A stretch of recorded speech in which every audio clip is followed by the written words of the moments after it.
Hello mga kayaman! Ako si Daisy na mahilig sa mga pampaswerte, sa mga ritual at sa mga lucky charm. Para sa akin, wala namang mawawala kung ako ay bibili at gagawin ko yung mga pampaswerte at ritual. Mas nakakatulong pa nga sa akin to para maging positibo yung aking environment. Kagaya ngayon, may suot ako na money catcher necklace na nabili ko ito sa TikTok. Meron din akong money catcher ring. Naisip ko na mag-share sa inyo ng ilang mga TikTok finds na nabibili ko na baka sakali na makatulong din sa inyo at magustuhan nyo rin. Kagaya nito, papakita ko sa inyo.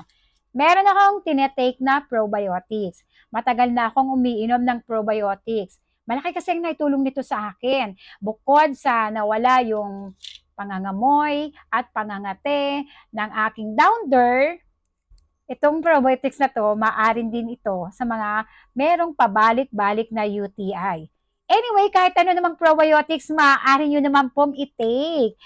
Make sure nyo lang po na yung probiotics na i-take nyo ay FDA approved.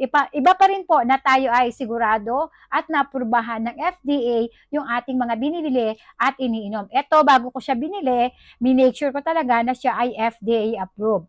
Again, dati na ako minom ng probiotics at malaking tulong nito sa akin.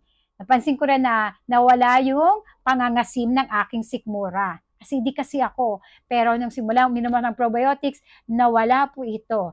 Pero kung kayo po ay merong maintenance or buntis kayo, mas mainam na tayo ay kumonsulta sa ating mga doktor. Ito ay para na rin sa ating kalusugan. Para safe pa rin tayo, lalo na kung buntis ka, di ba? At kung ano yung sasabihin ng inyong doktor, yun po ang inyong sundin.